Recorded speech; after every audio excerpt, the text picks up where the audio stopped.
Izan ezazue pazientzia mesedez. Halaber, sakelako telefonoak itzaltzeko eskatzen dizuegu. Eskerrik asko. Buenas tardes. Teniendo en cuenta las instrucciones de las autoridades sanitarias, les recordamos que mientras se encuentren dentro de la biblioteca es obligatorio el uso de la mascarilla. Una vez finalice el evento, por favor, no se levanten de sus butacas hasta que se lo indique nuestro personal. Rogamos paciencia. Asimismo, les recordamos que apaguen sus teléfonos móviles. Muchas gracias.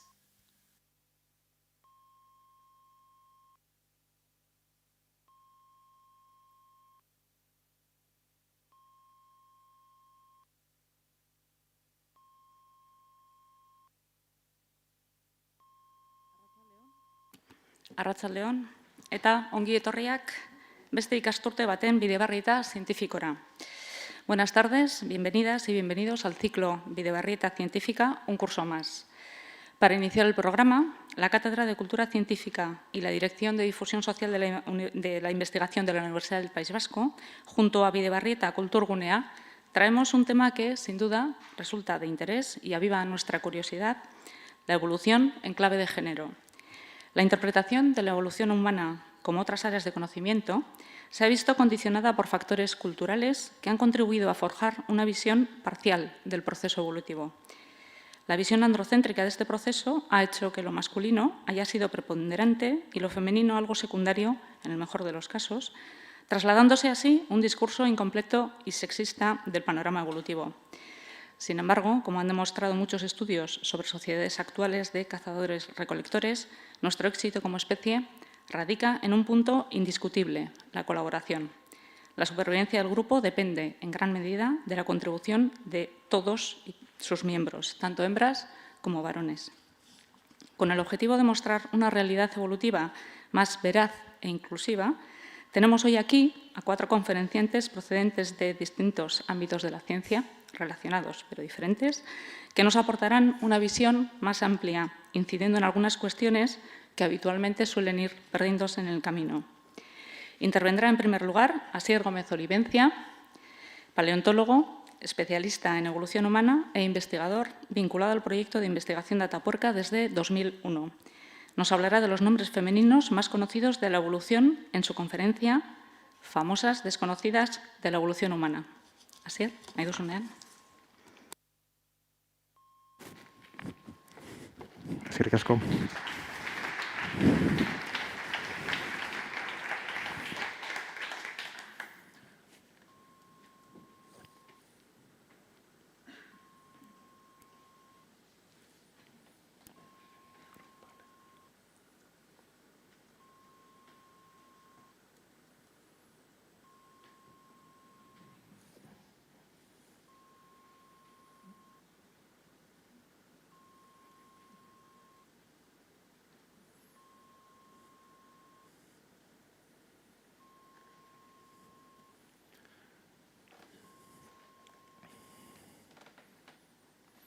Bueno, pues arratsaldeon, eskerrik asko hona etortxagatik. Muchas gracias a la Cátedra de Cultura Científica por la invitación a poder hablar de un tema que a mí me gusta mucho, que es la evolución humana, ¿no?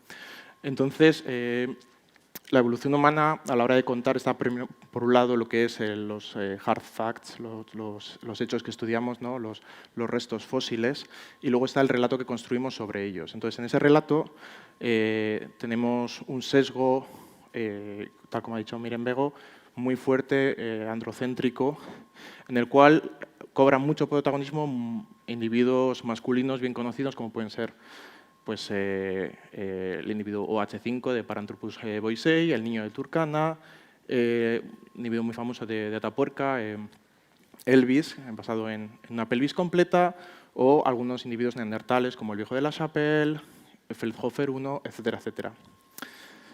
De hecho, esos sesgos, en algunos casos, lo que hacen es que ponemos gafas actuales a estudiar el pasado. Y por suerte, la ciencia se revisa a sí misma y vamos corrigiendo esos errores, ¿no? Un caso, por ejemplo, sería de los primeros enterramientos de Homo sapiens de los que tenemos noticia, como es este enterramiento en la cueva de Kafse, es un enterramiento doble. El individuo Kafse 9 siempre se ha interpretado como un individuo femenino, una mujer joven que iría acompañada posiblemente de su hijo o de su hija. Recientemente se ha vuelto a analizar el sexo, se ha vuelto a determinar el sexo de este individuo y resulta que es un individuo varón mucho más joven de lo que se pensaba. Anteriormente, ese enterramiento doble, que es único en el Paleolítico Medio, en la época en la que vivieron los neandertales, los primeros Homo sapiens, encajaba muy bien con esa visión de los cuidados solo a cargo de las mujeres y se daba una visión, digamos, actualista o sesgada de ese enterramiento. Por suerte, eso va cambiando. Y yo en esta charla lo que quería contaros es un poco ver algunos individuos importantes de fósiles más o menos conocidos, que son fósiles de hembras de distintas especies. Entonces, dentro de un esquema evolutivo muy amplio, en el que podríamos partir desde el principio, ¿no?, de los que serían los primeros homininos, ¿no?, dentro de lo que es el linaje humano, que sería nuestro grupo desde el último antepasado común que tenemos con los chimpancés hace alrededor de unos 7 millones de años. Entonces he elegido unas pinceladas, un Ardipithecus ramidus para señalar esos homininos más antiguos, luego dos individuos de Australopithecus afarensis dentro del género Australopithecus, que es bien conocido, y luego daré unas pinceladas sobre un individuo de Australopithecus africanus, un individuo de Homo erectus africano o Homo ergaster, para terminar pues, con el linaje neandertal, con dos individuos del linaje neandertal. Entonces, nuestra primera famosa desconocida es un esqueleto parcial, pero que para la cronología que tiene son 4,4 millones de años, digamos que es una joya. Es un esqueleto muy completo, a pesar de que le falten pues, varios elementos del tronco. Descubierta en el año 94 en Etiopía, se ha podido reconstruir en base a la longitud de los miembros, pues una estatura aproximada de 1,20 m, sería un individuo muy robusto, unos 50 kilos de peso, y además muestra una serie de características que nos habla de cómo serían esos antepasados entre los últimos antepasados comunes, entre los chimpancés y nuestra propia especie. Entonces vemos una serie de rasgos, tanto en la base del cráneo, que tienen pues, el foramen magnum situado más ventralmente, un canino reducido en comparación con los grandes caninos que presentan los chimpancés, unas proporciones corporales en los cuales los brazos no son tan largos como los que tienen los chimpancés, pero sigue presentando algunas características primitivas, como por ejemplo pues, que el pulgar de los pies sería prensil, aunque algo distinto al que tienen los chimpancés y no está alineado con el resto de los metatarsianos, como ocurre en nuestra especie. Gracias a este esqueleto se han podido hacer reconstrucciones de este individuo y además este individuo proporciona unos elementos muy valiosos para poder comparar dos modos de ver la evolución humana. Por un lado, hay una visión en la que se favorece que la evolución solo ha ocurrido en el linaje humano, es decir, desde el último antepasado común hasta hoy en día ha habido evolución, mientras que en el linaje chimpancé no ha habido una evolución. En cambio, Ardipithecus permite conocer cómo sería su posible antepasado común y vemos que la evolución no solo ha ocurrido en uno de los lados de este linaje, sino que también hay diferencias en el linaje de los chimpancés. Si damos un pequeño salto de apenas 1 millón de años, encontramos otro esqueleto relativamente conocido, que es el de Selam. Es una niña de Australopithecus afarensis que tiene una cronología de alrededor de 3,3 millones de años. Descubierto entre el 2000 y 2001 en Diquica, y se conoce su edad porque se han podido hacer micro-CTs, es decir, al igual que hacemos los tags médicos, pues se puede hacer lo mismo con los fósiles a una resolución muchísimo mayor y viendo cómo es el estado de desarrollo dental, podemos estimar una edad de muerte. Además de eso, también ha sido posible medir los dientes definitivos que todavía no han salido, es decir, estos dientes aquí serían los dientes de leche y dentro, todavía sin erupcionar, estarían los dientes definitivos. Midiendo esos dientes con otras muestras de Australopithecus afarensis, se ha determinado que sería muy probablemente una niña. Además, uno de los elementos que conserva muy bien, que además es lo que estudio yo básicamente, que es la columna vertebral y la caja torácica, preserva una columna vertebral preciosa, increíblemente bien conservada. Pero es que además, algunos de los elementos que se preservan en este individuo son muy, muy raros en evolución humana. Entonces, ¿qué nos permite conocer? Pues por un lado, nos permite conocer el crecimiento en esta especie, cosa que normalmente es muy complicado saber, a no ser que nos vayamos a especies más recientes como pueden ser los neandertales.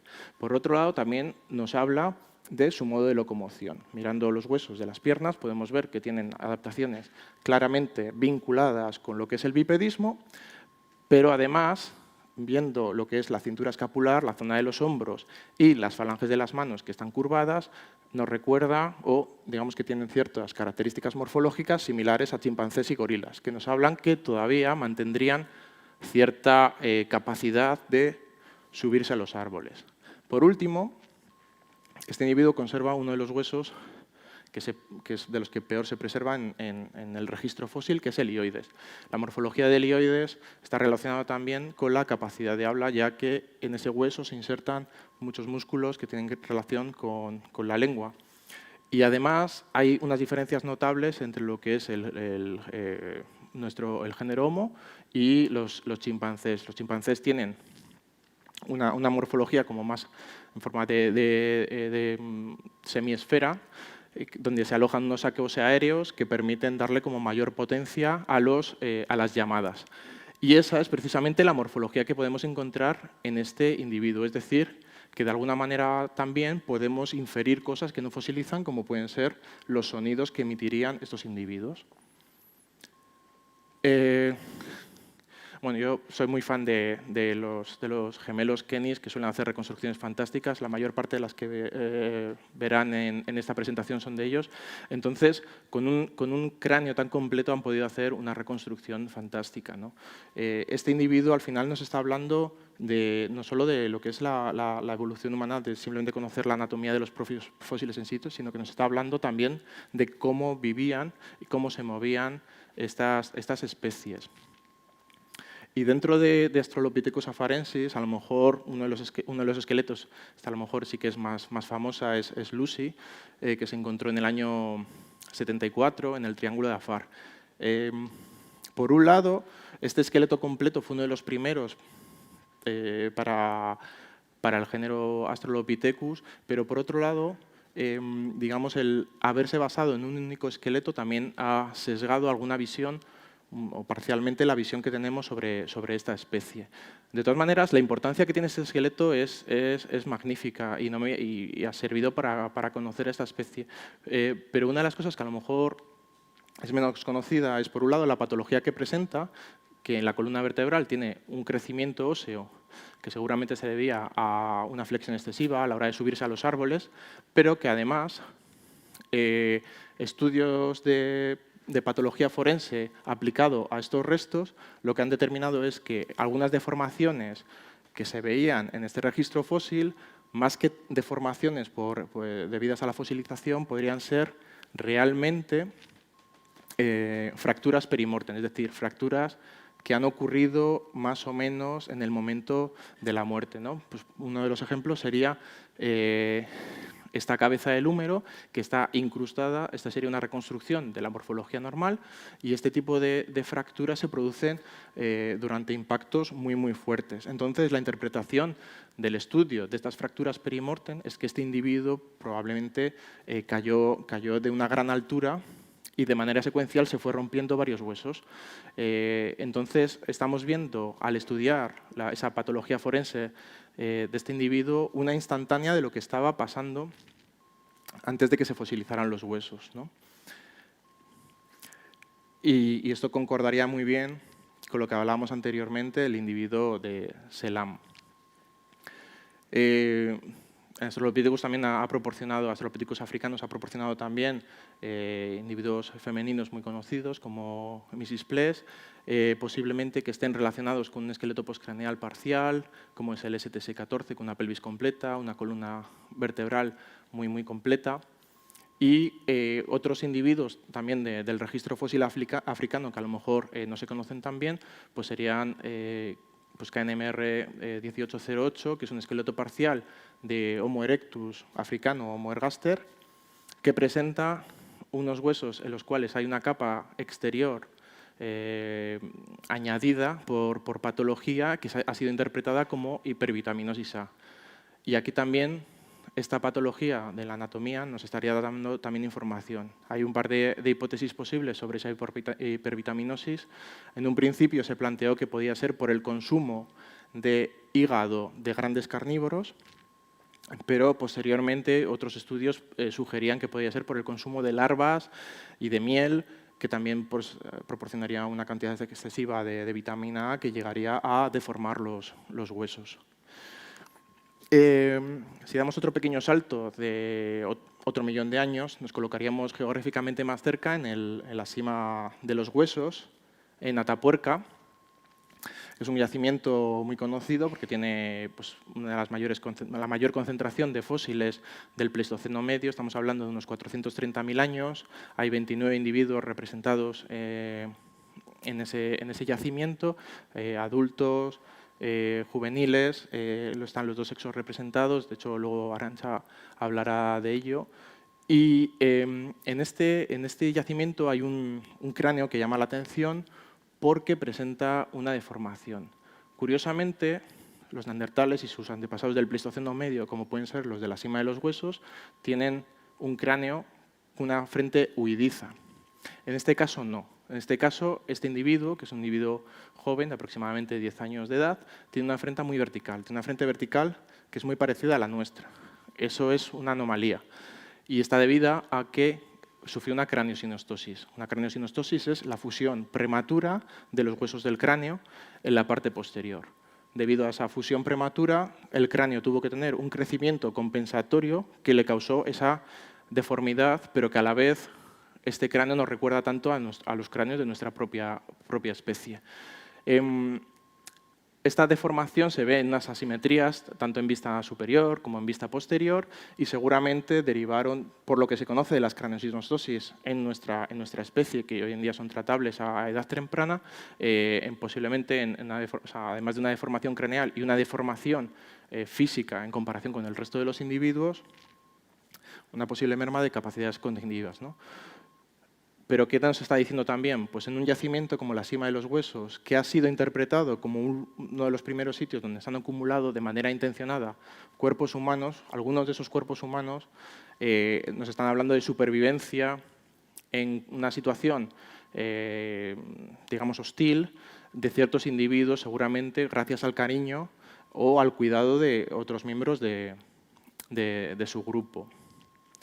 Y para terminar en este breve recorrido, voy a terminar con los neandertales. Y voy a mencionar un individuo neandertal que es Tabun C1. Es un individuo que se encontró en los años 30 del siglo pasado. Tiene una importancia, es muy importante porque sus dataciones nos estarían hablando de que posiblemente podría ser uno de los primeros enterramientos no solo de los neandertales, sino también de los sapiens. Hay un debate sobre sus dataciones. Hay gente que propone unas fechas de alrededor entre 100 y 120.000 años, con lo cual serían ligeramente más antiguos que los enterramientos de Homo sapiens que se han encontrado, digamos, incluso en la misma montaña. Los que he mencionado anteriormente de Cafsé están un poquito más lejos, pero hay otros, los de Shull, que tendrían también alrededor de 90.000 años. Es uno de los pocos esqueletos de una mujer neandertal, pero además también nos permite hablar de ciertas pioneras en lo que es el campo del estudio de la evolución humana, como serían Dorothy Garrod y Dorothea Bate. Dorothy Garrod es arqueóloga, Fue una de las primeras catedráticas en Cambridge, estudió y excavó en muchísimos yacimientos distintos y, de hecho, fue la encargada de la excavación de yacimientos en Gibraltar, donde también se encontraron otros restos neandertales, como puede ser Devil's Tower. Y Dorothea Bate, pues una paleontóloga muy famosa. Por último, simplemente terminar diciendo pues, que tenemos una serie de sesgos. Entonces, el primer paso para ir eliminándolos es darse cuenta de ellos. Y, por último, pues agradecer su atención. Muchas gracias.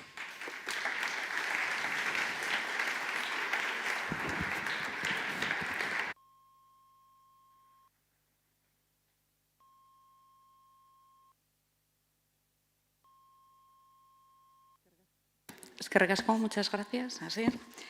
A continuación damos paso a la segunda conferencia de la tarde, que lleva por título Las mujeres en los estudios sobre la evolución humana. Carmen Manzano es bióloga y profesora hasta hace bien poco, está recién jubilada de Antropología Física en el Departamento de Genética, Antropología Física y Fisiología Animal de la UPV-HU. Y nos explicará cómo el ser humano se ha adaptado a los cambios del medio mediante la cultura y cómo se ha abordado la representación de las mujeres en los estudios sobre evolución humana. Cuando quieras, Carmen, eskerrik asko.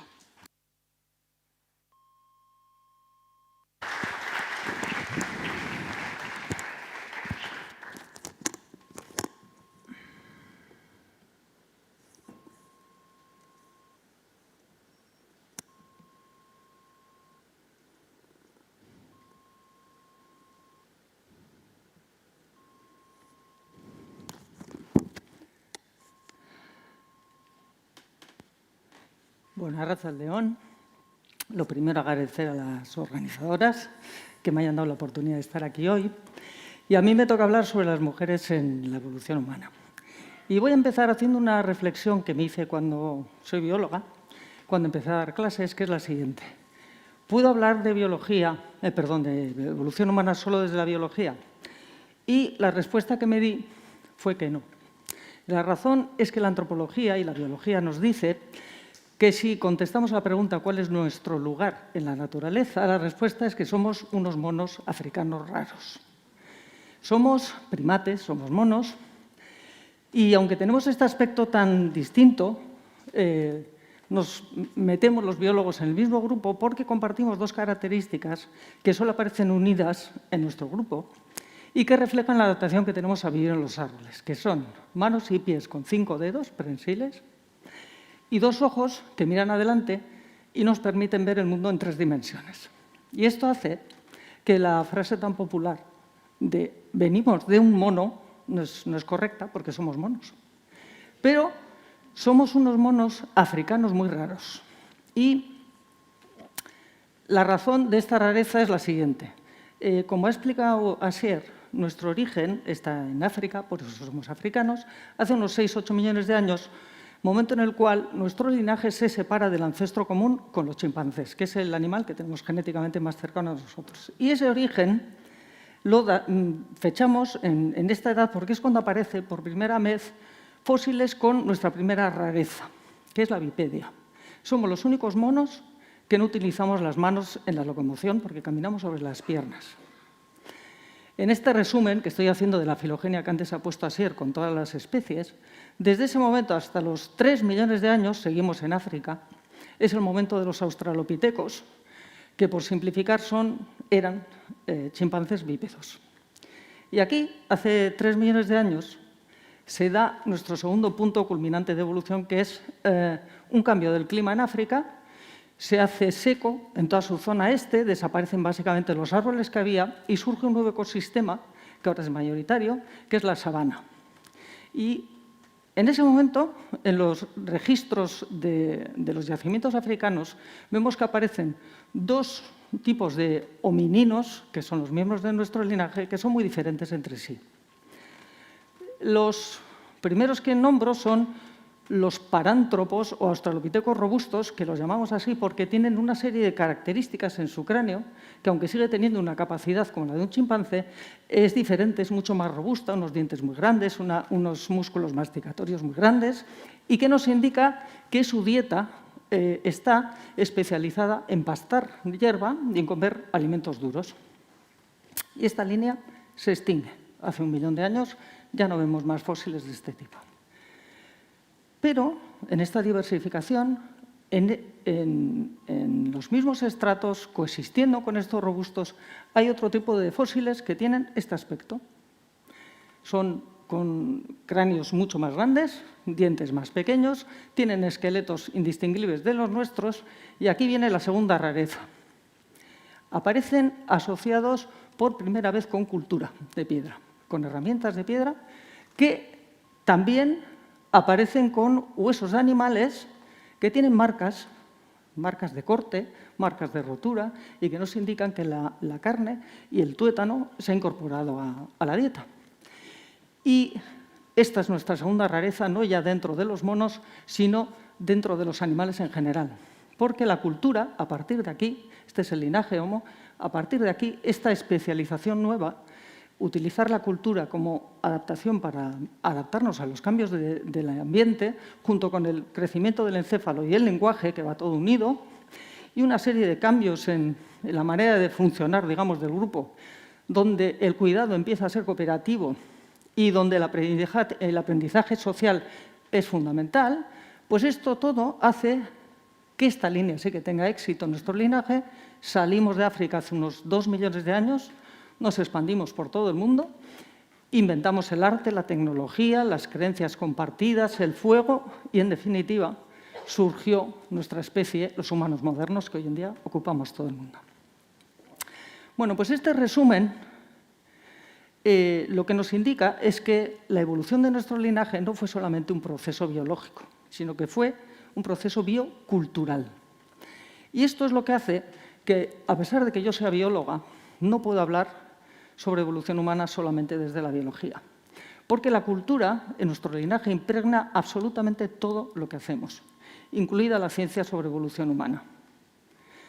Y la razón es que la gente que hacemos ciencia, pues somos personas que vivimos en un momento y en un lugar concreto y que llevamos una mochila asociada donde está metida la familia a la que pertenecemos, donde hemos estudiado, qué religión nos han inculcado, qué tipo de lecturas hemos hecho y, en definitiva, todo eso determina qué preguntas me hago yo cuando miro al mundo y qué respuestas me doy yo a esas preguntas, ¿no?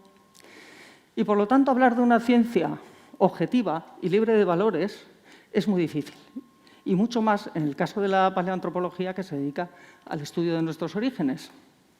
Y en ese contexto es donde enmarco esto que digo, la relación entre la ciencia y la sociedad en la que se hace esa ciencia. Y uno de los ejemplos, porque hay muchos más, es la representación de las mujeres en los estudios sobre evolución humana. A finales del siglo XX ya hubo muchas especialistas en el tema, científicas feministas, que dijeron que las representaciones visuales en evolución humana no se podían considerar neutrales, porque estaban impregnadas de profundos mensajes androcéntricos y de estereotipos de género. Con androcentrismo, lo que intentamos decir es que es cuando se toma lo masculino como lo humano en general. Y género, utilizamos el género para hablar de esas características sociales y culturales que atribuimos a las personas en función del sexo que tengan. Este es un ejemplo. Si yo hago una búsqueda en Internet y pongo evolución humana imágenes, me va a salir esta o algo muy parecido. Y esto es un ejemplo del androcentrismo que estoy diciendo. Todos los representados aquí son machos. Y sabemos que si no hubiera habido hembras, pues no estaríamos aquí hoy. Otra de las consecuencias del androcentrismo es la invisibilidad de las mujeres investigadoras. Si yo pongo esta diapositiva, que la suelo poner, la he solido poner en clase cuando trabajaba, pues inconscientemente la mayoría vamos a pensar que esta M de aquí, la primera persona firmante del trabajo, pues es un hombre, Michael o Morgan o algo así. Y no es, es Mivliki, la paleoantropóloga Mivliki. Por eso es conveniente seguir las indicaciones que hacen muchas instancias, nuestra universidad también, en el sentido de cuando vayamos a hacer un trabajo de divulgación o vayamos a poner una referencia bibliográfica en cualquier contexto, poner el nombre completo de la persona para intentar evitar este androcentrismo y esta invisibilidad que provoca. Una persona, en este caso era un hombre, Michael Walter, que ya reflexionó sobre la importancia que tienen las imágenes cuando hablamos de evolución humana, publicó en la revista Science en 2009 este trabajo en el cual decía Homo floresiensis, 2 artistas, 2 puntos de vista. Y se refería a las representaciones tan distintas, que ya lo veis, no tengo ni por qué comentarlas, que sobre el mismo fósil, Homo floresiensis, hacían 2 especialistas, Elisabeth Dainé y John Gurs. Por cierto, Elisabeth Dainé es la autora de todas las esculturas que están en la Galería de los Homínidos del Museo de la Evolución de Burgos, que es una preciosidad, por cierto. Bueno, y también tengo que decir que Homo floresiensis es un fósil que era una mujer y que apareció en los medios de comunicación como el pequeño gran hombre de flores. Otra vez con este androcentrismo, ¿no?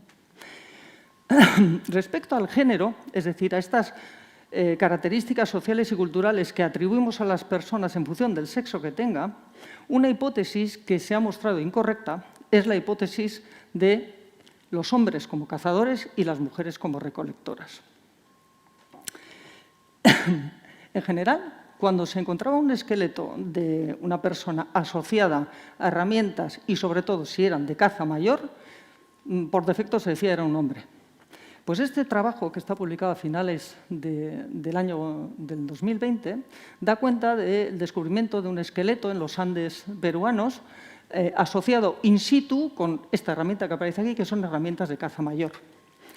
Entonces, ahora hemos hecho avances en los análisis de los restos arqueológicos y también, y esto es importante, hay otra mirada de otro tipo de personas con otras preguntas, ¿no? Como decía antes.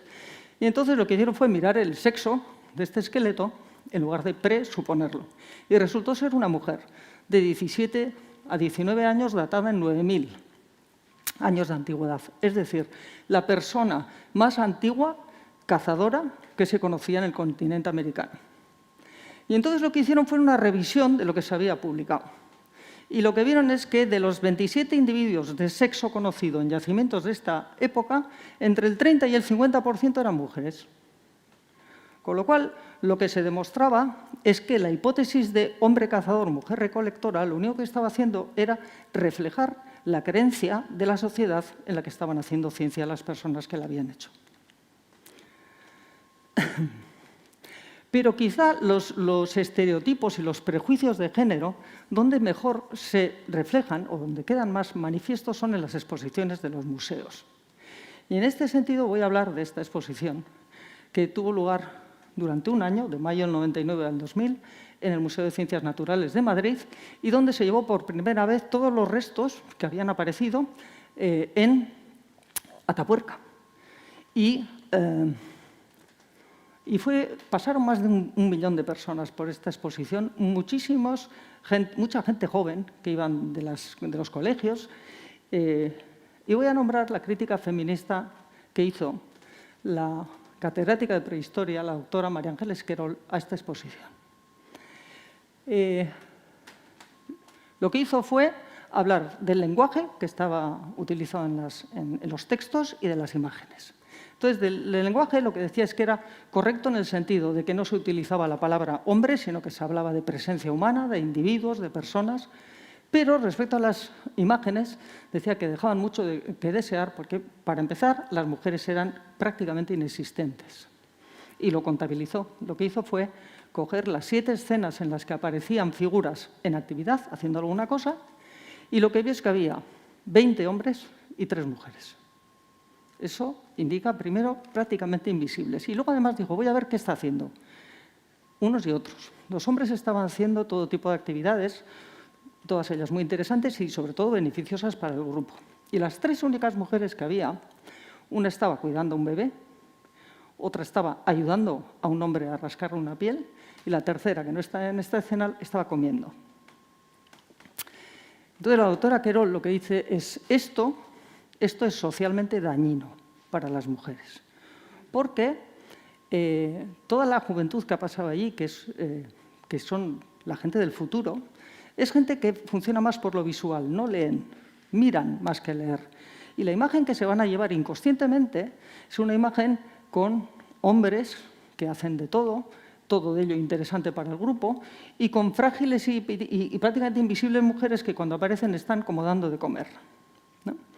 Esto lo único que hace es reforzar estereotipos y además, y esto es lo más importante de todo, no tenemos ni un solo dato para decir cuál era la división de tareas en ese momento. Lo único que sabemos es que los hombres son físicamente más fuertes que las mujeres y esta sería la única limitación. Las tareas que exigieran una fuerza física considerable, pues las mujeres tendrían limitaciones, ¿no? Pero todo lo demás, lo único que está haciendo es reflejar las creencias y los estereotipos de la sociedad en la que vivimos. Por cierto, las imágenes sean magníficas y son de Eduardo Saiz, que es la misma persona que ha hecho las imágenes de la exposición que ahora estamos presentando y que vamos a ver en Bilbao, ¿no? Estas críticas de antropólogas y de arqueólogas feministas tuvieron su fruto y en el 2015 el Centro de Estudios de Evolución Humana de Burgos inauguró la exposición Evolución en clave de género, la exposición itinerante que tenemos ocasión de ver en Bilbao. Y en esta nueva exposición se hizo un cambio, digamos, de mirada. Los dibujos son otra vez de Eduardo Saiz, pero en este caso lo que se pretende es dar una perspectiva integradora del papel tanto de los hombres y de las mujeres y sobre todo una cosa, que es hablar de cuestiones, de actividades que no dejan rastro en el registro fósil, por lo tanto no aparecen en los museos, pero que son clave no solamente para la supervivencia de un individuo, sino para la supervivencia del grupo en general, como el parto, como la lactancia, el cuidado de la prole y la transmisión de conocimientos, porque, como os he dicho, la característica nuestra dentro del mundo animal es la cultura como adaptación a los cambios del ambiente. Y la cultura hay que transmitirla. Y esto no suele aparecer en los museos, ¿no?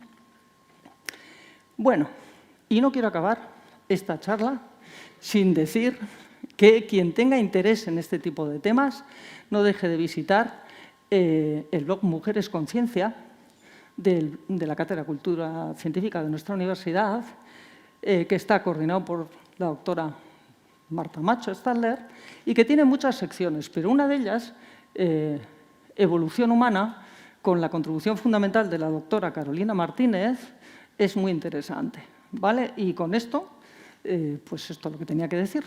Eskerrik asko zuen arretagatik.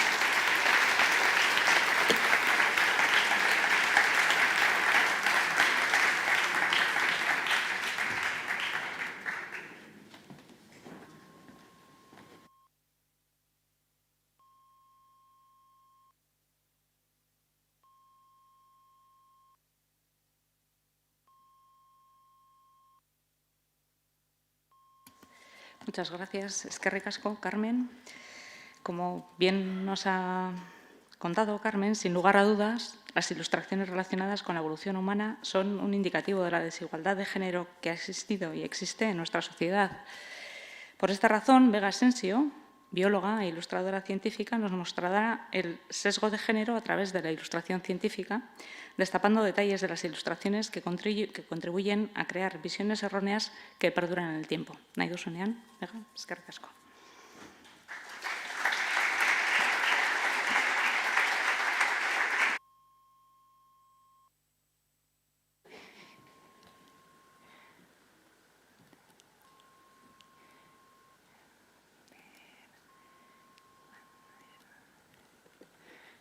Muchas gracias, es un placer estar aquí. Y bueno, he de decir que ha sido un reto total preparar esta exposición sobre ilustración científica y sesgo de género. Lo primero, deciros que, como bien sabéis, la ilustración científica es el área que se ocupa de realizar los dibujos de ciencia para que podamos, uno, entender la ciencia y dos, poder explicarla. Y es que somos animales visuales. Tenemos aquí una máquina que es capaz de procesar la información gráfica de una manera vertiginosa y los estudios nos indican que muchas veces somos capaces de entender mejor las imágenes que los textos, perduran más en nuestra memoria, incluso pensamos que son más reales que los textos. Y bueno, por todo ello lo utilizamos en ciencia y en las áreas que nos ocupan hoy de la paleontología y de la arqueología, pues es de vital importancia porque prácticamente no tenemos otro recurso gráfico. Se me va un poco la pantalla, no sé si se puede ajustar, es que igual se pierde algo por abajo. Bueno, lo que os quería comentar es que es de terrible dificultad, ¿no? Una gran complejidad de tener un resto fósil que nos da una información objetiva muy mínima, pues crear una visualización, ¿no? Y como bien decía Carmen, pues en esa interpretación que hacemos para hacer esa visualización vamos a tener a la cultura, ¿no? que nos está influyendo, y luego, por otro lado, cuando tengamos esa visualización, pues esa visualización va de nuevo a influir en la cultura, ¿no? Entonces, esto es como un círculo. Y claro, cuando este área de estudio de la prehistoria comienza después de que Darwin publica su teoría de la evolución, y la ilustración científica se enfrenta a explicar estas nuevas teorías. ¿Y cuál es la referencia que tenemos? Pues tenemos una referencia en la cultura pues totalmente estereotipada de la religión judío-cristiana, de la cultura blanca, etc. Entonces, pues aquí un ejemplo de la primera ilustración científica que se conoce es de un neandertal, ¿no? y que veis que está totalmente sesgada, ¿no? Es un neandertal mirando fuera, retador, con un hacha, y detrás pues, tiene a una mujer de espaldas dormida, ¿no? Entonces, en esta charla lo que os voy a mostrar son ilustraciones, algunas contemporáneas, que tienen estos sesgos, que se ve este androcentrismo y pues soluciones, ¿no? Soluciones más adaptadas a lo que sabemos hoy en día sobre la evolución humana. Entonces, he hecho como tres bloques. En el primero tenemos la invisibilización de la mujer que nos hablaba Carmen, me voy a repetir aquí un poco, ¿no? Y aquí lo que vamos a ver es que como las personas que hacían ciencia en ese momento tenían una mirada masculina, pues bueno, todo lo que hacen interesante para contar, pues para los hombres, ¿no? Entonces, primero, números también es un estudio también de las mismas personas, de Querol y compañía, ¿no? donde han analizado las figuras que aparecen en diferentes museos y vemos que las figuras femeninas representan un 21,4%. Bueno, nada nuevo, ya lo sabemos. Y ahora vengo con algunos ejemplos. Este ejemplo ya lo hemos visto, que nos indica que el hombre es el motor de la evolución y, bueno, pues soluciones, ¿no? Vamos alternando sexos, ponemos parejas, en fin, hay diferentes opciones. Luego, pues la caza, de nuevo, sin evidencia científica en el momento, pues eran los hombres los que hacían la caza y, bueno, pues hoy en día ya sabemos que, y hay evidencias, ¿no?, que las mujeres también cazaban, que se cazaba en colaboración y, es más, en comunidad, donde no solo hombres, mujeres, ancianos, o sea, niños, niñas, ¿no?, colaboraban a la tarea de traer proteínas a casa. Otros ejemplos claros, la tecnología y el arte. Esta imagen la tenemos aquí en el Arqueología Museo, donde en primer plano pues, lo que tenemos son hombres con esas herramientas y en segundo plano pues, mujeres haciendo pues, otras tareas pues, secundarias, ¿no? Y aquí tenemos un hombre dibujando. Y un dibujo muy similar tengo yo en casa que le dieron a mi hijo mayor en un centro de interpretación de la prehistoria aquí vasco, donde solo aparece pues eso, un hombre dibujando.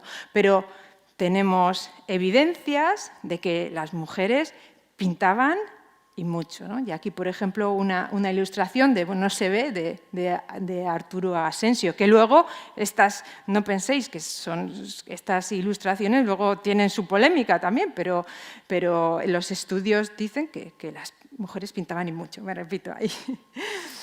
Luego, hay otros temas relacionados que se relacionan más con el sexo masculino, que son pues, la violencia, la defensa. Pues, nos los han contado con hombres, ¿no? Pues ya veis qué portentos, ¿no? Qué tabletas, ¿no? Contra un oso gigante, ¿no? Y ahí, ¿no? Es como ir al extremo, ¿no?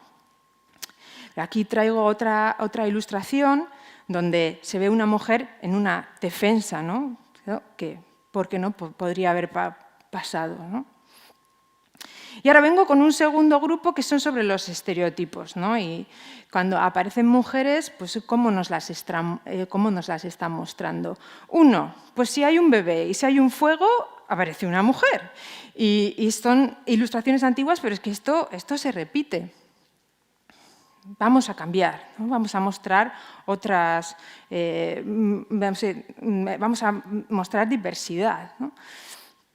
Luego, en las reconstrucciones, pues aquí lo que tenéis es el chico de la dolina, de la Gran Dolina, que hace bien poco se ha descubierto que los huesos no eran, o sea, de los fósiles no eran de un macho, sino de una hembra. Entonces tenemos la chica de la dolina, ¿no? Es una reconstrucción muy nueva donde él está contento, ella está triste. Él está fuera, ella está dentro. Él está destapado, ella está tapada. ¿No? No hay mucho más que decir. Y luego tenemos este tipo de representaciones. Esta, por ejemplo, está en un museo, con una postura que podríamos calificar como pues, bueno, sexy. Y que tengo que decir que no tiene nada que ver con el texto. ¿Vale? El texto es impoluto, como comentaba Carmen. Muchas veces lo que pasa es que los textos están bien, son objetivos, adecuados, adaptados a lo que sabemos, pero las imágenes son las que fallan. Aquí pues, se suele criticar y que las ilustraciones científicas no se miman lo suficiente, son de segundo plano. Entonces, las personas que hacen la ciencia pues, no están tan junto con la persona que ilustra, ¿no? Que necesitaríamos estar ahí, que hubiera más relación, ¿no? Y bueno, aquí tenéis algo pues, más digno de la misma acción. Y luego traigo un tercer grupo muy relacionado con lo que decía Carmen, que es omisión de temas relacionados con el sexo femenino, ¿no? Y aquí bueno, es un gran saco, ¿no? Pero el sexo femenino, la lactancia, el parto, la transmisión de conocimientos, en fin, ¿no? Y unido con esto, luego, si vamos más lejos, pues la invención de la cuerda, la cerámica, cosas que se han considerado femeninas, ¿no? Y entonces no se le ha dado importancia. Entonces traigo algunos ejemplos más relacionados directamente con el sexo femenino, como es el parto, ¿no? Si no hay ilustraciones de partos, o sea, es increíble, ¿no? Este es el parto de Lucy, ¿vale? Pero me he encontrado con el libro de Arzuaga, del primer viaje de nuestra vida, que os lo recomiendo, es del 2012, donde sí que habla del bipedismo y debido al bipedismo pues las dificultades de nuestro parto, nuestras caderas, en fin, y ya veis qué ilustración donde vemos perfectamente el suelo pélvico, está saliendo el bebé, bueno, una maravilla. Y decir que a Arzuaga en el 2016 le nombraron matrón honorífico. La Asociación de Matronas y de Matrones española, ¿no? O sea que creo que dice bastante. Su libro es del 2012. Y bueno, pues aquí traigo esta ilustración también donde, bueno, hay mujeres de diferentes edades, también hay hombres, pero bueno, la traigo principalmente por esta mujer de aquí, por esta anciana, porque en la evolución ha sido, o en nuestro éxito evolutivo, un punto súper importante ha sido que la mujer haya dejado de ser fértil a una edad temprana para poder cuidar a la prole. Y resulta que esa etapa de nuestra vida llega a nuestros días como algo totalmente estigmatizado, ¿no? Entonces, pues que darle el valor que tiene, ¿no? a pues, los diferentes estados de madurez de la mujer. Entonces, bueno, las consecuencias son muchas, ¿no? Yo os voy a traer una gráfica relacionado con lo que comentaba Carmen también. ¿Qué ven nuestros chavales? Bueno, pues en un estudio de hace 3 años en Holanda se le pregunta al alumnado de 8 o 10 años a ver cómo eran las personas de la prehistoria y la mayoría, o sea, significativamente lo que nos cuentan es esto, hombres luchando, peleando, cazando. Y en otro estudio un poco más antiguo, a personas más mayores, 12, 13 años, los niños no ven mujeres en la prehistoria. ¿Vale? Las mujeres sí las ven. Pero luego no sabemos lo que pasa. Según van creciendo, si se les siguen bombardeando o si nos bombardeamos, ¿no?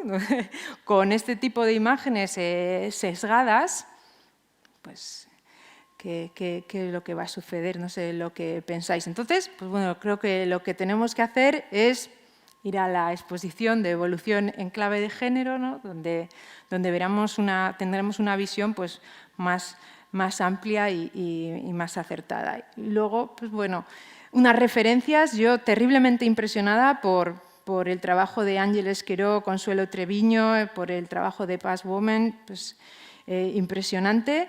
Darles las gracias a vosotros y a las personas que me han dado por dónde empezar a preparar esta charla. Y lo dicho, pues nos vemos en la exposición. Muchas gracias.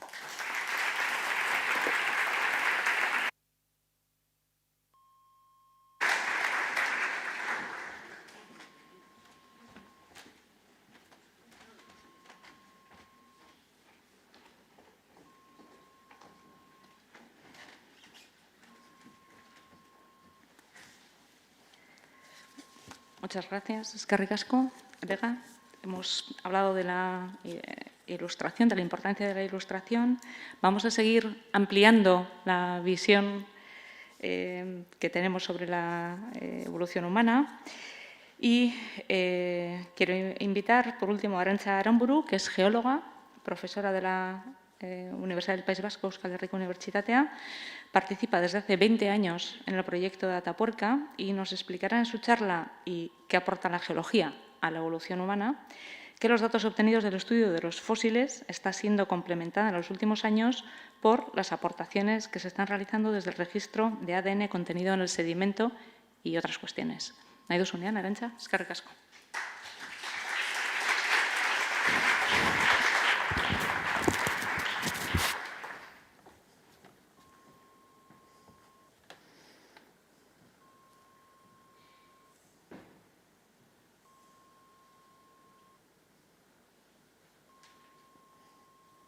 Bueno, mientras tiene a bien abrir el PowerPoint, eskerrik asko a todos los y a todas que habéis venido esta tarde a escucharnos y a la Cátedra de Cultura por invitarnos, como no. Bueno, nada, yo no os voy a hablar ni de huesos, bueno, procuraré no hablar mucho al menos, y os voy a dar una visión distinta que acompaña a los yacimientos, pero que el PowerPoint no abre. Ahora va. Lamento, bueno, con la cosa de hacerlo rápido y en 10 minutos, a última hora he quitado unas diapositivas que ahora me arrepiento porque Después de oír las charlas que han ido por delante, hubiera estado quizás bien haberlas puesto aquí, pero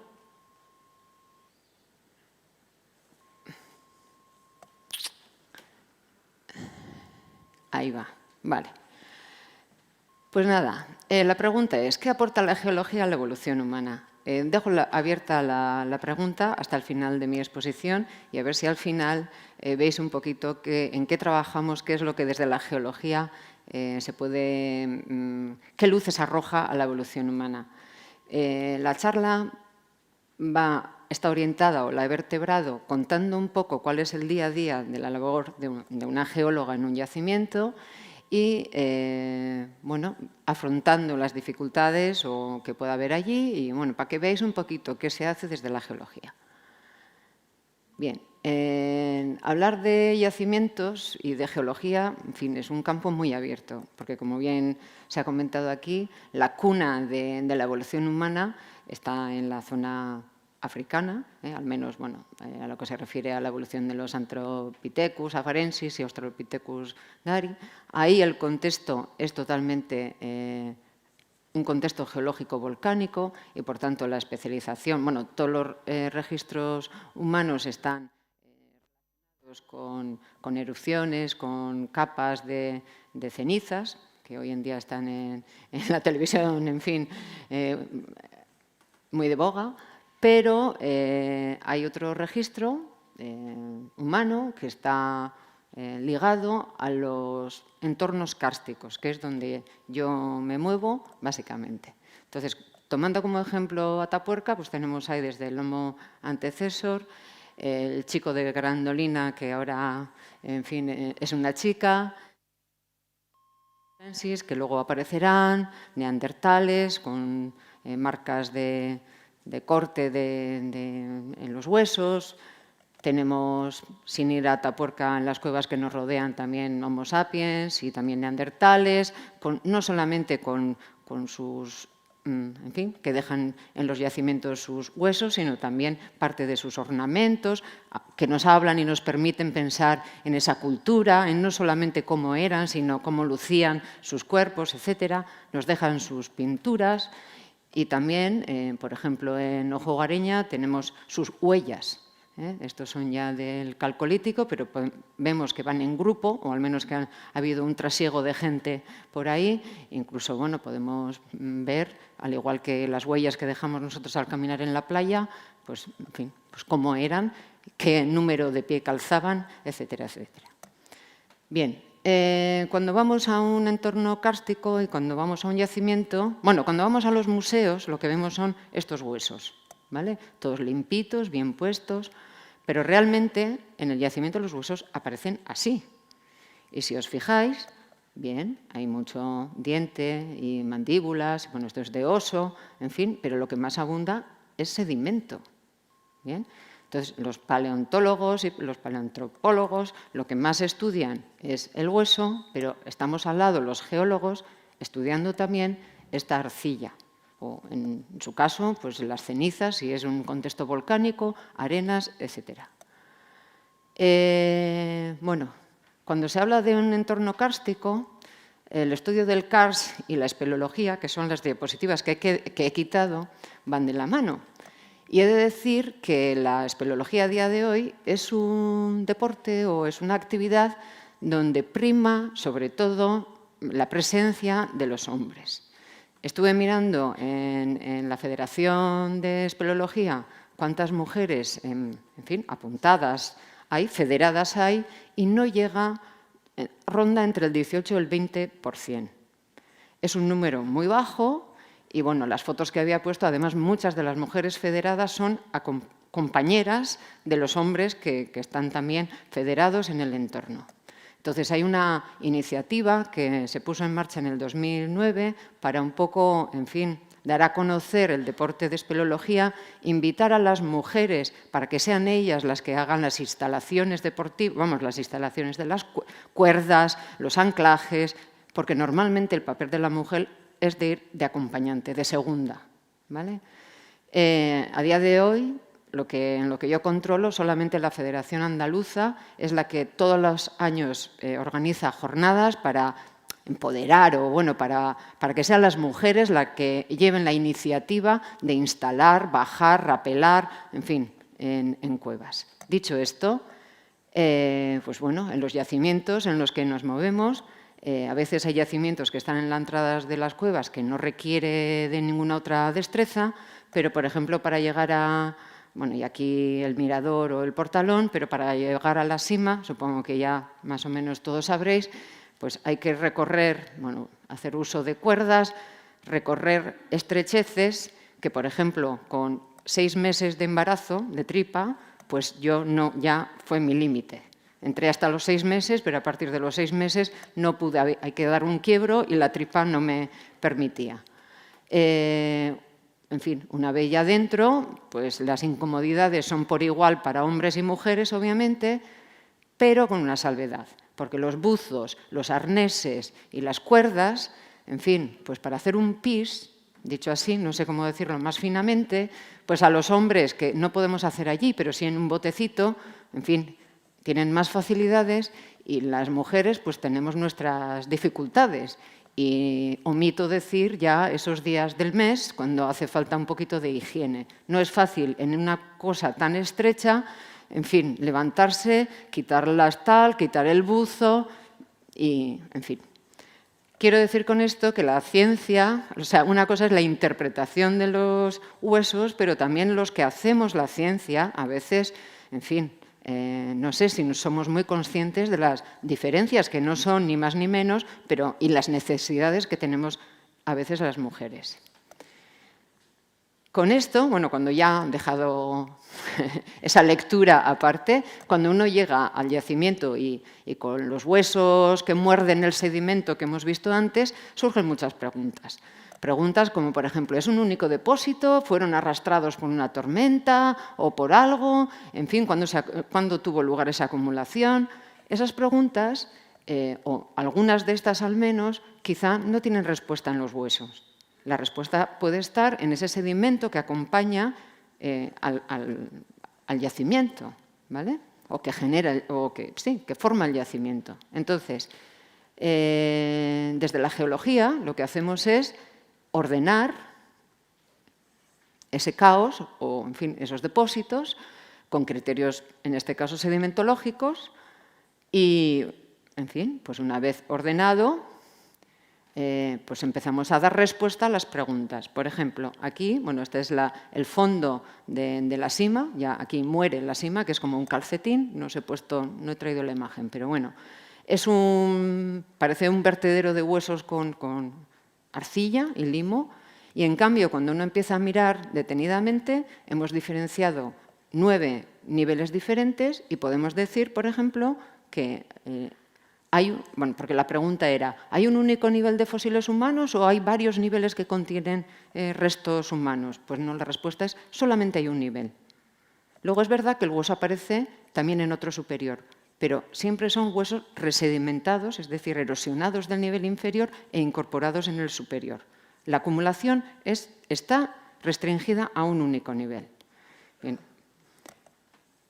Otra pregunta que también ha salido antes aquí mencionada es si esa acumulación, en fin, ha sido fruto de una tormenta que cogió los huesos de una parte y los dejó ahí en el fondo de la sima, o si ha sido una acumulación intencionada.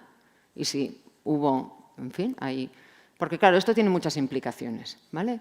Entonces, desde la geología yo no puedo decir quién hizo qué, pero sí puedo decir, o sí podemos decir, que esa arcilla que aparece aquí, en torno a estas falanges, si no me equivoco, es una arcilla de decantación.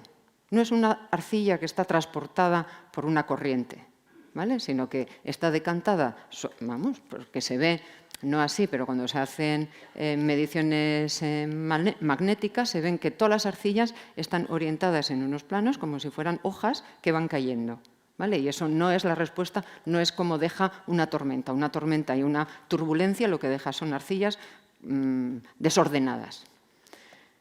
Bien, por tanto, sabemos que si la arcilla se ha depositado junto a estos huesos gota a gota, tintineo a tintineo, esta mano o esta acumulación no ha sido fruto de un arrastre de tormenta, sino probablemente de una acumulación intencionada. ¿Qué más podemos hacer la geología o qué aportamos desde la geología a la evolución humana? Pues podemos aportar la datación, la edad. También, comparativamente, el esqueleto también habla, sea de hombre o sea de mujer, pero también en este caso los espelotemas o los cristales de calcita que pueden encontrarse, pues yo que sé, junto con los huesos, en este caso, o los cuarzos y feldespatos que pueden aparecer en los limos y arcillas del yacimiento, ahí, pues haciendo uranio torio, luego si queréis os explico, o con la termoluminiscencia, se puede fechar y saber de cuándo es esa acumulación. ¿Qué más? Pues podemos, bueno, ¿qué más? Ya voy a dar el salto porque eran 10 minutos. Entonces, desde hace ya tiempo atrás, en fin, se sabe del maridaje, de la buena combinación que hay entre el sedimento, sobre todo minerales de la arcilla, estos finitos, y las moléculas orgánicas. Yo que ya tengo muchas canas y en fin, os acordaréis, seguro que muchos de los presentes en la sala, que en los años 80 estuvo muy presente, en fin, simular e intentar reproducir el origen de la vida. Entonces hacían ahí como caldos echando ahí pues, todos los componentes y a ver en fin, con rayos y a ver si se formaban moléculas que podrían, en fin, hacernos entender cómo había sido el origen de la vida. Entonces hay un libro, entre muchos que hay, de Cairns Smith, que dio 7 pistas sobre el origen de la vida, y en este libro subraya una y otra vez el papel de las arcillas en esa fijación, bueno, dice que facilita, y son textos que he cogido, facilita y agiliza la fijación de las primeras moléculas gaseosas provenientes de la atmósfera en una superficie terrestre. Y ya una vez fijadas, por interacción entre los elementos de la arcilla y las moléculas, que se formarían los primeros biomonómeros, que, en fin, tengo una idea de lo que son, pero no mucho más. Bien. Por otro lado, también haciendo otra parada, sabemos que la medicina también usa la mineralogía y en concreto minerales de la arcilla para hacer llegar a nuestro cuerpo pues, moléculas orgánicas, porque se valen de estas uniones, de este maridaje que se da entre arcilla y materia orgánica. Y bueno, pues si alguien tiene, en fin, veis aquí las esmectitas y las epiolitas, y, en fin, que se utilizan yo qué sé, pues para cuando tenemos acidez o para como laxantes, etcétera, etcétera. Más recientemente también, en fin, ahora que tenemos aquí el rover Curiosity en Marte dando vueltas, se habla también de la posible vida y de la búsqueda de la vida en Marte. Realmente cuando los que andan buscando la vida en Marte lo que buscan, lo que muestrean es el sedimento de arcilla y quizá alguna señal orgánica que pudiera quedar contenida en esas arcillas. Es decir, la arcilla parece ser un buen, ¿cómo diría?, recipiente o un buen lugar de preservar esa señal orgánica si la hubiere. Con todo esto, dando vueltas y hablando mucho, en Atapuerca hablamos bastante sobre la vida, en fin, un día así se planteó, ¿y si hay ADN en los sedimentos? ¿Por qué no? Porque si tenemos huesos y si esos huesos han llegado con carne o si hay una actividad y una ocupación en las entradas de los yacimientos o lo que fuere de humanos, en fin, en las arcillas, si también queda reflejada esa señal orgánica, ¿por qué no encontrar ADN? Ya sé que de las primeras moléculas que he comentado al ADN hay un gran salto, pero bueno, con todo esto en mente, pues, y he de decir que Juan Luis a la cabeza, Arzuaga, se decidió pues, hacer un intento en la Galería de Estatuas, que se está excavando desde el 2009 hasta la actualidad. Asier está ahora al cargo de la coordinación, o sea que es un privilegio tenerle para si luego queréis hacerle alguna pregunta concreta. Se abrieron 2 catas, aquí una y aquí otra. Se ve que es una labor de un grupo de gente, no es una iniciativa que llevamos adelante de forma individual. Bueno, en el reto estaba la cosa de que si salía ADN, además iba a ser de uno de los yacimientos situados más latitudinalmente en zonas más templadas, porque siempre parecía que el ADN se preservaba en los lugares fríos de permafrost y cosas así, que en las zonas templadas parecía que la preservación pues a lo mejor no era tan adecuada. En fin, como decía, sabíamos que ese yacimiento había tenido una ocupación neandertal, útiles, marcas de corte, en fin, fauna variada, pero con todo ello, solamente hasta el día de hoy, solo ha aparecido, si no me equivoco, una falange humana, humana neandertal. Claro, bien, con ello tiramos para adelante. ¿Qué sabíamos del sedimento? Porque, ¿qué garantías teníamos de que apareciera algo? La verdad es que ninguna. O sea, como muchas veces en la ciencia hay que intentarlo. Pero lo que sí sabíamos desde la geología era que, por un lado, era un yacimiento que sigue estando muy bien datado. Tenemos una cronología que va desde 20.000 a 70.000 años, en las dos catas, con varios puntos datados. Sabemos que la temperatura es constante en el interior, en el entorno donde está ubicado ese yacimiento, que la humedad también se ha mantenido porque hasta el 2009 estuvo sellado por una costra de estalagmita que sellaba el yacimiento. Y, por otro lado, las arcillas, que se supone que son los contenedores de esa señal orgánica, bueno, pues son unas arcillas que en este caso son hillitas, que son, si veis, hay distintos eventos y distintos niveles o distintos procesos que han dado lugar y que han participado en la formación de ese yacimiento, pero en todos ellos la señal de la hillita, del mineral de la arcilla, es constante.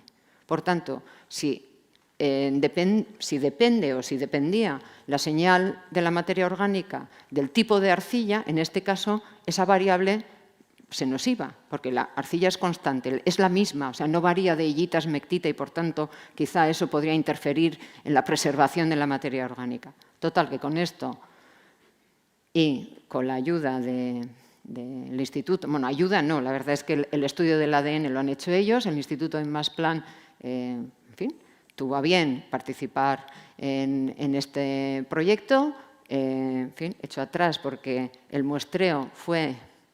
Yo no sabía cómo se hacía esto, pero súper exhaustivo.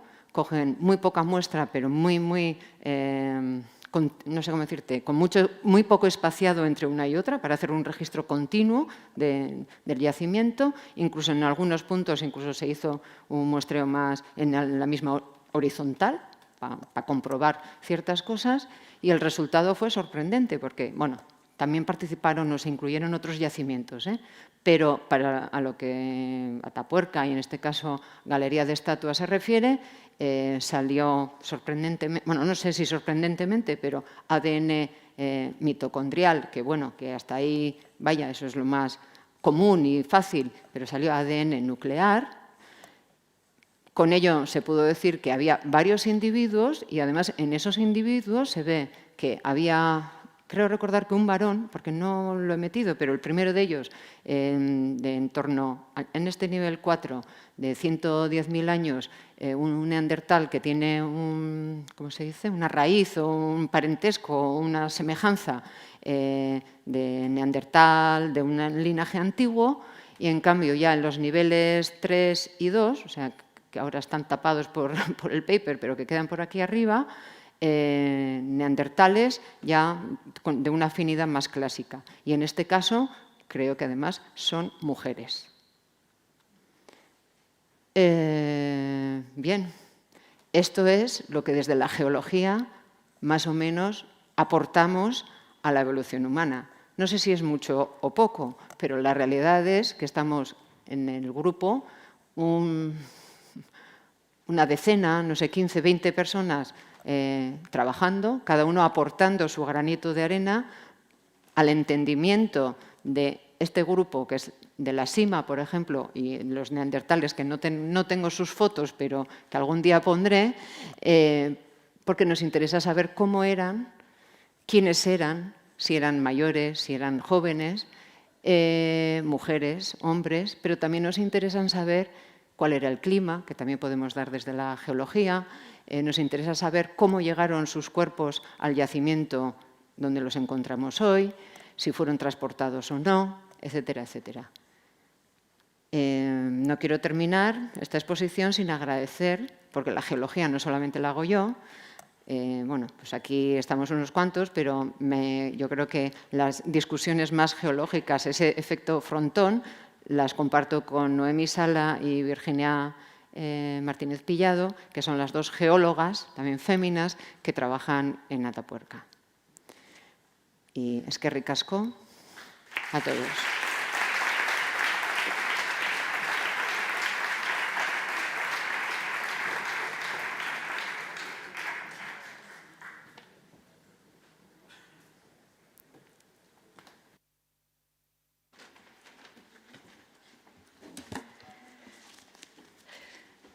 Eskerrik asko, muchas gracias, Arantxa. Bueno, hemos visto ya las aportaciones de nuestros 4 conferenciantes, como han podido observar, complementarias y que precisamente permiten ampliar esta mirada, que era lo que pretendíamos, invitándoles. Vamos a empezar con el turno vamos a dar paso al turno de preguntas. Me han indicado que el procedimiento, probablemente quienes están en la sala lo conocen, el procedimiento es que quien quiera realizar alguna pregunta, levanta la mano, le facilitan una tarjeta en la que tiene que escribir la pregunta y la acercan para que indiquen, por favor, a quién va dirigida la pregunta. Tenemos tiempo para poquitas preguntas, pero bueno, ese es el procedimiento que vamos a utilizar. Levantan la mano, escriben la pregunta. Allí tenemos una mano al fondo. Mientras tanto, me gustaría aprovechar este momento precisamente para invitarles a visitar la exposición Evolución en clave de género, a la que se han referido algunos de los conferenciantes y que la Cátedra de Cultura Científica, junto con la Dirección de Difusión Social de la Investigación, hemos tomado prestada, hemos traído esta exposición itinerante, que es una iniciativa de la Unidad de Cultura Científica del CNIE, del Centro Nacional de Investigación sobre la Evolución Humana, que han podido llevar a cabo con la ayuda de la Obra Social de la Caixa y con ayuda de la FECIT, y que pueden ustedes visitar en el Vizcaya Aretua, en Abando Ibarra, desde el 17 que se inauguró la exposición, se abrió la exposición, hasta el próximo día 28 de septiembre, de 8 de la mañana a 8 de la tarde. La entrada es gratuita y es libre. Y tienen toda la información, el catálogo y los paneles informados con ilustraciones magníficas a las que se han referido aquí y con los textos en euskera y en castellano. No sé si tenemos ya la pregunta preparada.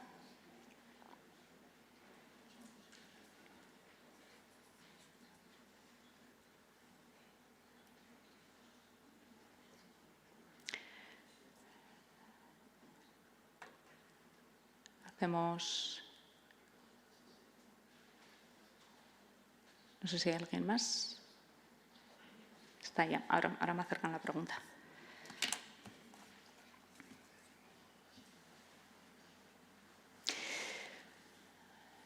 Si me quieren acompañar aquí arriba los 4 conferenciantes, no sabemos a quién va dirigida la pregunta, pero bueno, es posible que más de alguno de ellos o ellas pueda responder. Dicen, si la cultura, lo que está escrito, si la cultura que se transmite es predominantemente cisgénero, ¿cómo se puede cambiar este paradigma y estereotipo de cara a la educación del futuro? Y indican que la pregunta va para Carmen y para Asier. Eskerrik asko. Me toda la risa. Bueno, ¿venías con eso? Vale, lo de tú. Es muy complicado lo de cambiar esto. Muy complicado, pero sobre todo primero haciendo exposiciones como la que tenemos opción de ver y haciendo conferencias como la que estamos haciendo, porque es la única manera de que la gente vea lo que hay. Y lo que hay es un androcentrismo apabullante, como creo que ha quedado claramente mostrado aquí desde diferentes perspectivas. Hay unos estereotipos de género que a veces a la gente que llevamos tanto tiempo pensando en esto nos parece mentira que sigan existiendo, pero siguen existiendo. ¿Y cómo cambiar esto? Pues yo soy una convencida de la educación. A mí me parece que la educación es la manera y para eso tiene que haber personas que sean conscientes de que existe el androcentrismo y los estereotipos de género, que lo pongan de manifiesto y que no tengan estos sesgos, porque creo que ha quedado bastante evidente que no hay datos que sustenten que las tareas tenían el reparto que tienen en todos los dibujos que vemos, que esto es una incorrección absoluta y que es producto de las creencias que tenemos. Pero para esto lo único que vale desde mi punto de vista es con mucha paciencia y mucha perseverancia educar al futuro, que son los niños y las niñas, en el engaño manifiesto en el que nos tienen y donde se dibuja a las mujeres como personas que somos incapaces de hacer un montón de cosas y eso es un engaño absoluto. Las mujeres no nos lo creemos desde hace ya mucho tiempo estas cosas, ¿verdad? Tenemos muy claro que ni somos imperfectas ni somos unas inútiles, pero vivimos en una sociedad donde se sigue vendiendo eso. Y la única manera es no solo las mujeres decir que nos tienen una posición incorrecta e interesada, sino los hombres que también lo ven así, pues lo hagan. En casa, en la escuela, tomando un pote, en una charla, en donde sea. Es la única manera de cambiar esto, con educación. Es que ricasco, Carmen. No sé si Yo, la verdad es que quiere aportar algo más. poco más puedo aportar. Lo único, además de esos sesgos de los que estamos hablando aquí, existen otros muchos de los que es necesario ser consciente y reflexionar sobre ellos, porque es la única manera de volver. Entonces, en ese aspecto, la ciencia, uno de los aspectos que tiene es que vuelve sobre sí misma, es decir, se revisan todos los conocimientos, se vuelven a revisar a la luz de los nuevos conocimientos, se revisa los conocimientos del pasado, porque siguen existiendo también sesgos de colonialismo, es decir, en el caso, por ejemplo, de las arqueólogas que comentaba antes, pues eran parte del Imperio Británico que estaban actuando sobre una Palestina ocupada por el Imperio Británico, ¿no? Por no hablar de todas las expediciones a África. Es decir, otros sesgos también son el número de niños y de niñas que aparecen en las representaciones, que normalmente suelen ser muchísimo menor de los que realmente habría en un grupo humano. Entonces, yo creo que sabes que poco a poco más puedo apostillar lo que ha comentado Carmen, simplemente reflexionar y divulgar y enseñar para poder... Y sobre todo también una visión pluridisciplinar que no solo sea de las ciencias, sino que también esté en comunicación con lo que son las ciencias sociales, porque si no, con las humanidades, porque eso también es imprescindible. Muy bien, muchas gracias. Asier, bueno, utilizo el turno de pregunta para precisamente dar, como se ha comentado, que este tipo de actos también contribuyen precisamente, era un poco la intención generar este debate, traerlo aquí. Pero hablando de la educación, precisamente yo quería preguntar, quizás al hilo de esta cuestión que ha surgido, a mí también me parece que es una cuestión central. No sé si has tenido, Vega, igual te pongo en un aprieto porque la pregunta tiene que ver quizás con algo que no has estudiado y que no has preparado para esta charla. Pero en concreto, aunque tú te has referido en tu charla a algunas de las ilustraciones que se utilizan en los libros de texto, ¿hay algo particular? Quiero decir, ¿se ve algún avance en este sentido? ¿Se ve esa traslación, digamos, esta inquietud por estas cuestiones en los libros de texto? Estoy repentizando, y es posible que todavía ni siquiera haya transcurrido el tiempo necesario, pero quería saber tu opinión. Yo las referencias que he tenido son principalmente de la doctora Querol, ¿no? Que ella ha trabajado bastante este tema y las representaciones que he puesto aquí, las primeras, la de la cadena de los homínimos era del 2009, si no me equivoco, que era del 2009. Yo creo que es algo bastante reciente. No sé en qué puntos están... La verdad es que la respuesta es no lo sé. Y sinceramente, desde mi punto de vista personal, depende mucho de voluntades y de darse cuenta. Porque claro, incluso yo misma, ¿no? Antes de preparar esta charla, cerraba los ojos y decía, Vega, ¿tú a quién te imaginas pintando en una cueva? y es que me sale un hombre. Entonces, de verdad hay que hacer el esfuerzo de decir, ¿qué voy a dibujar aquí o qué voy a representar aquí? Si ya es difícil saber lo que vas a representar, y si no tenemos en la mochila, porque yo reconozco que igual después de esta charla la tengo más en la mochila, pero si las personas que se dedican a hacer esos textos no tienen en la mochila pues, los errores que puedan venir del sesgo de género y del androcentrismo, si no tienen en la mochila es que no se van a dar cuenta. Entonces, yo creo que no hemos llegado a ese nivel. Yo, sinceramente, a mis hijos les puse a dibujar, a ver qué dibujaban, ¿no? Tengo hijos de 7, 9 y 11 años, 2 niñas y un niño, y todos las niñas dibujaron sexos diferentes y el niño dibujó neutros, que es el mayor. Hasta aquí. ¿Puedo decir algo? Vale, sí, por supuesto. Adelante, Arantxa. Ya sé que estamos intentando interpretar la evolución en clave de género, pero ¿cómo vamos a interpretar la evolución correctamente si nosotros mismos a día de hoy tenemos unas barreras mentales extraordinarias? O sea, a cualquiera que se asome a una labor que conlleva, por ejemplo, en la espeleología que antes he comentado, que sea cuerdas, que sea en una expedición de montaña ir el primero, que es el que abre la brecha, el que abre el camino. O sea, si preguntáramos, todos imaginamos a los hombres. Entonces, es tanto la cultura que nos pesa, que quitar esa mochila o poner otra nueva cuesta mucho. Es en la universidad, que yo creo que es un sitio donde también se puede reflejar esta cosa, a veces cuesta convencer a las féminas de que, bueno, te estoy hablando a ti mirando como si fuera, pero cuesta convencer a las féminas o a las mujeres para que piensen en igualdad de condiciones a la hora de abordar un trabajo cualquiera. Porque a veces no, bueno, pues culturalmente, como parece que hay ciertas cuestiones que siempre han ido de la mano de los hombres, pues parece que no digo que no esté bien visto, pero, en fin, que a mí me cuesta mucho romper esa barrera y, bueno, no a mí en persona, pero sí con los alumnos a la hora de invitarles, por ejemplo, a hacer una cartografía a Angola. Los chicos se apuntan, las chicas no. ¿Por qué? Si los conocimientos son iguales. Entonces, yo creo que tenemos que romper nosotros nuestras propias barreras o intentar ir, rompiéndolas para afrontar luego aquello que hacemos, bien sea la geología, bien sea la paleontología, bien sea lo que sea, en fin, en igualdad de condiciones. Bien, Carmen quería aportar algo. Y vamos a ir cerrando. No voy a desaprovechar esta oportunidad.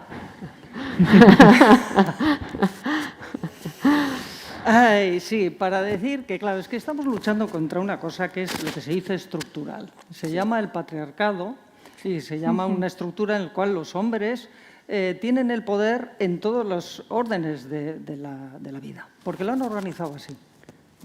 Y entonces las mujeres estamos reclamando pues un sitio ahí. Y esto es muy difícil. Es muy difícil. Y hay muchas resistencias por parte de quien ostenta el poder. Y por favor, que nadie se sienta atacado, que es lo que pasa siempre cuando se hablan de estos temas. Estoy hablando en genérico, se llama, ¿no? Los hombres en general. Y entonces lo que pasa es, por ejemplo, yo recomendaría muchísimo en el blog de Cultura Científica que he hablado antes, de Mujeres con Ciencia. Hoy tiene Marta Macho, ha metido un blog sobre la situación de las científicas. Y habla de cómo uno de los problemas que tenemos las mujeres es que asumimos la culpabilidad de nuestra situación. Y parece que nosotras somos las que no queremos ir a no sé dónde porque no tenemos valentía, o no vamos a no sé dónde porque es que no queremos hacer esto. Y resulta que hay toda una serie de cuestiones en nuestra sociedad. Por ejemplo, ¿quién se encarga de los cuidados? De los enfermos, de los niños, de llevar al médico a los críos cuando se ponen mal, de la gente anciana, de la gente que tiene enfermedades crónicas. Y eso impide avanzar, pues no ir a Angola, por ejemplo, o no presentarte a una cátedra, o no hacer un montón de cosas que, como consecuencia, lo que ocurre es que según avanzas en la carrera académica, cada vez hay menos mujeres y más hombres. Pero eso es un tema muy difícil de cambiar, porque forma parte de la estructura de nuestra sociedad. Y entonces, yo creo que la única manera es, como decía Vega, viéndolo, siendo consciente, y hay que hacer un esfuerzo porque nos han educado en la imagen totalmente contraria a esa, con voluntad, porque no es fácil. Y para las mujeres, la voluntad a veces te colocan igual me estoy enrollando, pero es que voy a aprovechar mi última ocasión aquí. Lo más difícil es decir que no. Y para una mujer que dice, pues mira, yo hoy no voy a cuidar, sino que me voy a preparar un artículo científico, te hace quedar como mala madre, como mala mujer o como mala hija. Y eso es muy difícil. Sí. Esto es muy difícil, con lo cual hay muchas dificultades. Sí. En detalle.